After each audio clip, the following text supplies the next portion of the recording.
The most underestimated strength. We live in an era where strength is measured by visible achievements, money, power, influence, fame. But there is a silent strength that doesn't make headlines, nor is it measured in followers, and yet it defines the fate of a life, the ability to master oneself. In Proverbs 16:3 lies a timeless truth. Better a patient person than a warrior, one with self-control than one who takes a city. It's a warning disguised as wisdom.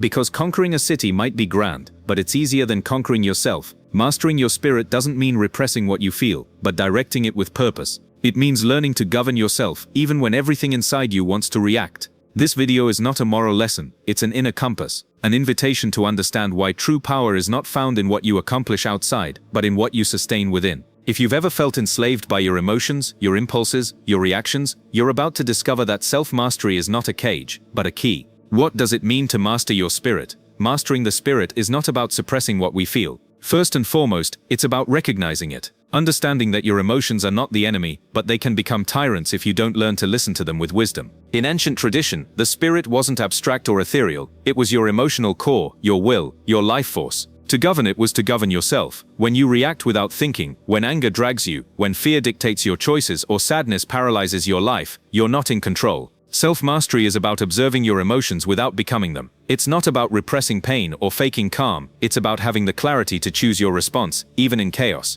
It's easy to blame others for how you feel. It's even easier to justify your reactions based on external events. But real change begins when you acknowledge that what happens inside you is your responsibility. And when you accept that power, you begin to notice something new. Your calm no longer depends on the world, it depends on you. The mirage of external power. We live surrounded by a narrative that glorifies visible conquests. The one who has more, who controls more, who imposes their will, is seen as successful. But what's the point of winning an external war if you lose your internal peace? What's the value of conquering a city if you can't govern your own character? Many leaders fall because of their temper. Many marriages break not from a lack of love but from a lack of emotional control. And many lives collapse for not knowing how to be quiet, breathe, pause. True power is not controlling others, it's not losing yourself in front of them. External dominance without internal mastery is like an empire without foundations. One storm can bring it down. Lasting success doesn't depend on your strength, but on your composure. And that may not show in a photo, but it's felt in every relationship, every decision, every moment where you choose to respond instead of react. The question is simple: do you want to be right or have peace? Do you want to dominate or understand? Because the true conqueror is not the one who imposes but the one who doesn't need to feel strong. 3. Self-control as a path to freedom. Many see self-mastery as repression, as if holding back were weakness, but it's the opposite. Reacting impulsively is easy. Yelling when you're angry, walking away when you're scared, lashing out when you're hurt. Anyone can do that. The hard part is having the courage to stop and look inward before acting. Self-control is not a prison, it's freedom, because as long as you live enslaved by your emotions, you'll keep repeating the same mistakes, harming the same relationships, falling into the same patterns. Every time you choose not to give in to anger, every time you choose to wait before speaking, every time you take a deep breath instead of exploding, you gain real power. Freedom is not doing whatever you want whenever you want. It's being able to choose what's best, even when you don't feel like it. That is the strength Proverbs celebrates, the invisible strength of the one who masters themselves, not to please others but to honor their own integrity. When you understand this, you discover that peace is not the absence of conflict, it's the presence of awareness. And mastering your spirit is not a destination, it's a daily path that frees you from being your own victim. Repression is not the same as mastery. One of the most common mistakes is confusing repression with self-control. Repression is denying what you feel, swallowing your anger, ignoring sadness, putting on a mask of strength when you're breaking inside. The problem is that what's repressed doesn't disappear. It turns into anxiety, into physical symptoms, into future outbursts. Mastery, on the other hand, is an act of consciousness.